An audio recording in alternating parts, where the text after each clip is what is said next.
Do you know what today is? It's our anniversary. Oh baby, you and me. Do you know what today is? It's our anniversary. Our anniversary.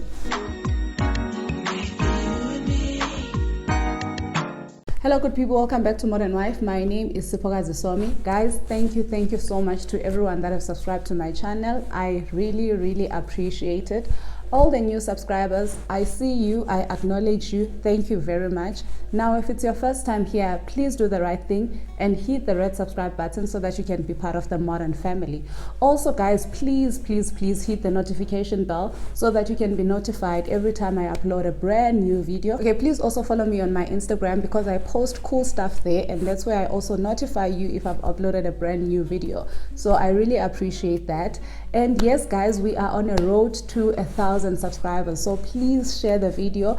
And I'm on a road to 1,000 followers on Instagram, so please help the girl out. And yeah, hopefully we're gonna hit 1,000 subscribers very soon. Okay, so as you've already seen by the title of the video, today I'm gonna be sharing with you some of the things that I wish I knew before marriage or before I got married. So tomorrow is actually our anniversary, and I was just thinking about okay, now I've been married for quite a few years. What are some of the things I can do for our anniversary, since I can no longer go on holiday as planned? But then I also thought about okay, within this past few years, how my marriage has changed, and some of the things that I wish someone had told me, or some of the things that I wish I had really understood before I got married. So hence the video today. So let's get into it. So the first thing that I wish I knew before I got married was that marriage requires work. It requires work and prayer. And this is not to say that marriage is difficult or marriage is hard, therefore you need to be scared. No, it's not to scare anyone, but it's really to say that you need to be intentional about the things that you and your partner needs to do in order for your marriage to succeed. So you need to work on it on a daily basis. So, and when I was younger, I always thought that I needed to find someone who loves me, who is crazy about me, and I am going to be crazy about them. And when we love each other unconditionally, everything is going to work and everything is just going to be okay. We're always going to be feeling butterflies and we can conquer everything. And that is not to dismiss the fact that it's important to find someone to love and that you need to be married to someone that loves you and you love them. That is very important. But if you're really going to rely on love alone and the feeling, if I might call it, if you want to really rely on love, the feeling, and not work on your marriage, then it's really not going to succeed. So I've heard people also speaking of the concept of soulmates, having to find your soulmate. So whether the person is your soulmate or not, you really need to be working on your marriage. Just because you married your soulmate, it doesn't mean that now sizolala sino soulmate sivuke and then everything is going to be okay. No, you need to have intentional steps. You need to have certain things that you are doing on a weekly, on a monthly, on an annual basis so that your marriage can work for you. And then also in terms of prayer, I know not everyone is a believer, but really marriage requires prayer, because there are certain things that you will not be able to change. So I really believe that prayer changes things. So it's really important that you really pray for your marriage and you work on your marriage. So those two things, I feel like they are very important, more than love, the feeling, because that on some days it's not there and it goes away. Another thing I wish that I understood, or that someone had told me before I got married, was that oneness is a state of becoming. You know how the Bible in Genesis 2 verse 24 says that and the two shall become one flesh.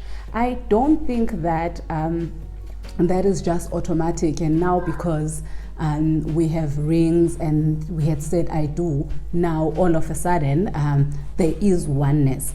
but rather that is the beginning of the journey to oneness. And that's where the clashing, when the clashing comes in, when the crashing, when your weaknesses are revealed and how you deal with them, that is where you guys are now working towards becoming one.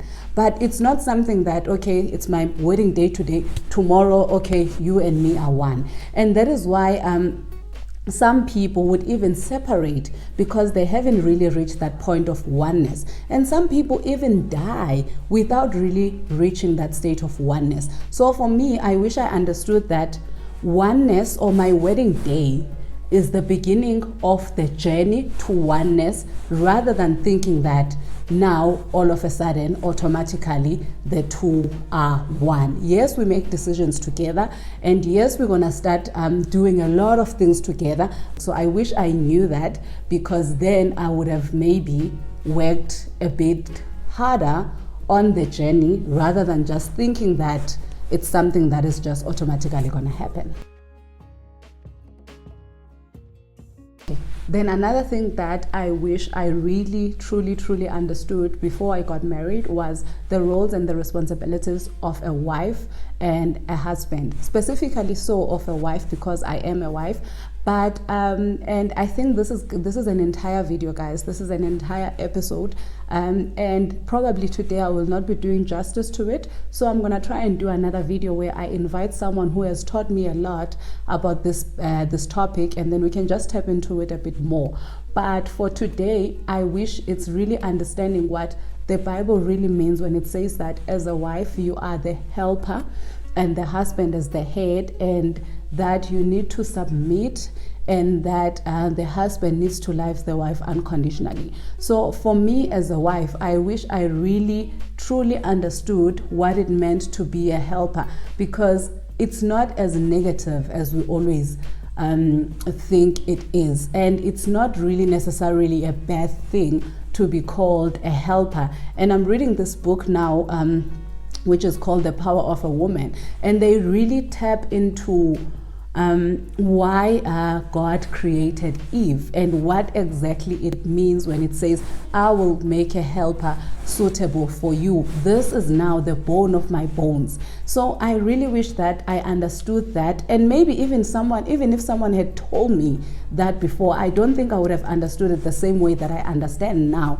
And also understanding what it means to submit as a wife. And I know when we think submission, we just think a swear word, I'm not gonna do that, what am I submitting to? But truly understanding that that is more of a command, and that is more of you obeying God by submitting, not necessarily obeying your husband, because it's not your husband who says that, it is God who says that, therefore you should submit, and that the husband should love the wife as though he loves himself. So those are commands for us to obey God, and therefore if you're not doing it, you're really not obeying your God, not necessarily your husband. And the fruits that come with you understanding your God-given role. And let me know if you guys want me to do a specific video on this alone, but that's something that is very, very important to understand before you get into a marriage.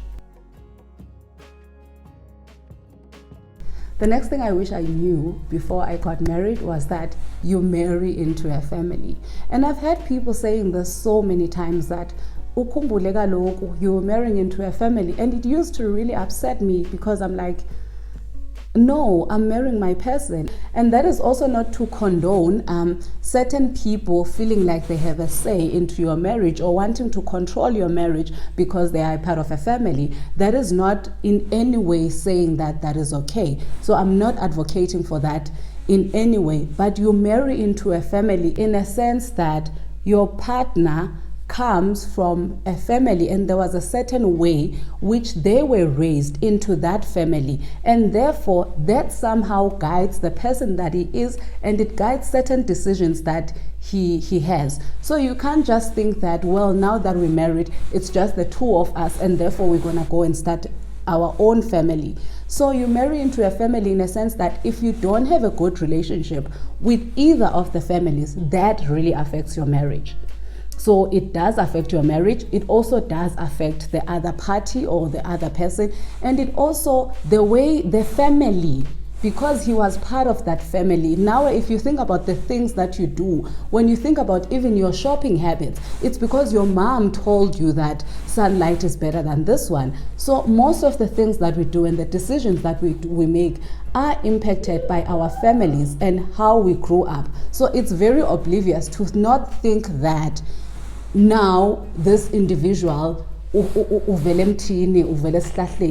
they don't, just like you don't. So a lot of things that you are going to do are going to be guided by the type of families that you come into and the relationship that you have, both of you, with your families. So you're not just marrying an individual, guys. You're marrying from N2, and therefore maybe they might think that Umbetumduana is okay. So it's a lot of things that are family entrenched that you shouldn't just think that because now I have this individual, it's just the two of us. No. The other thing is that you need to die to self. Guys, this is the most difficult thing to do.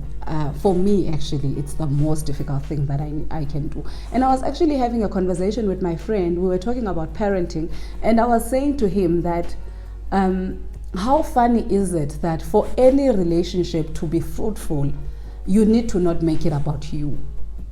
Because I was saying to her that when you are a mother, when you are a parent, and you're parenting a child, you should do that for the benefit of the child, not necessarily for your benefit. And I feel like with marriage, it's exactly the same. So when you are doing whatever it is that you're doing in marriage, you should do it for the benefit of your spouse and not necessarily for you. So you are basically serving your partner and hoping that they serve you back. But if you're gonna get into marriage and thinking that it should be about me, well, he should make me happy, he should please me, he should do this, he should do that, it's really not really gonna work. So some of the things, you have to do things not for you but for the other person. Therefore you are dying to your own individual desires or to your own individual needs, and trying to meet the needs of the other person. And guys, that is again not to condone any form of abuse, or that you should be in a marriage where you're not happy, or that you shouldn't be taking care of yourself. So self-care and all of those things, and self-love, so we're not taking those out of the equation. But you can't be in a relationship, I feel like in any relationship, when the relationship, you are just making it about you, then I don't think that it really succeeds. You are in a relationship, whether it's a friendship or any other kind of relationship, you are in a relationship because for it to succeed, you need to be more or less somehow serving the other person. And last but not least, the other thing I wish I knew before I got married was that marriage is not ours. Umchato aisingo wethu, guys. And regardless of what we say and all of that, it is really, really not ours. And I'm sure I probably had this before I got married, but maybe I didn't understand it as much as I do now. And what really basically it is, it's to say that marriage is God's institution, it is God's union. Therefore, it's so much bigger than the two of you. And I know a lot of people are gonna dispute, or a lot of people are gonna disagree with me on this, but a marriage is an entire institution. It is way bigger than you and your partner. And this is really evident in some of the battles that you fight in your marriage. Well, maybe some of the battles that I fought in my marriage, where I saw that, okay, this thing was not only about me and my partner. So some of the fights that we're gonna conquer are going to be for the benefits of our kids. Therefore, God puts you and this individual, it's sort of like he's sort of pairing you. Sort of like he's pairing you guys for the war or for the battle that's ahead of you. That is why in most cases you find that we are mainly attracted to someone who's perhaps the opposite of us. So you're mainly attracted to someone who has something that you do not have. So it's similar to, really, like I'm saying, a team.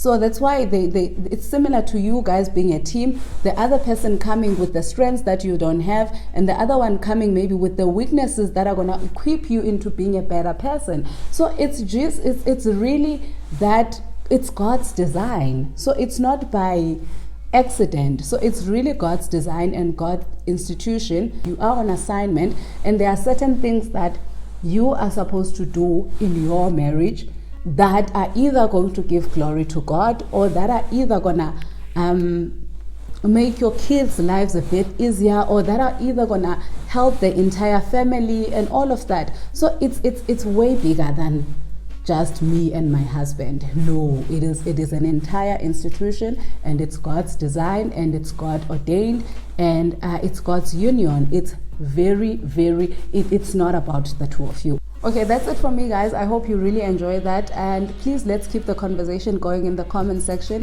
Please let me know what are some of the things that you wish you knew before you got married, if you are married. And if you're not married, just let me know what are some of the things that you wish you can know before you get married. I really hope you enjoyed this one, and please let's take me to 1,000 subscribers. And until we meet again, I love you so much. I hope you enjoyed this video, and if you did, please give it a massive thumbs up. Until we meet again, bye.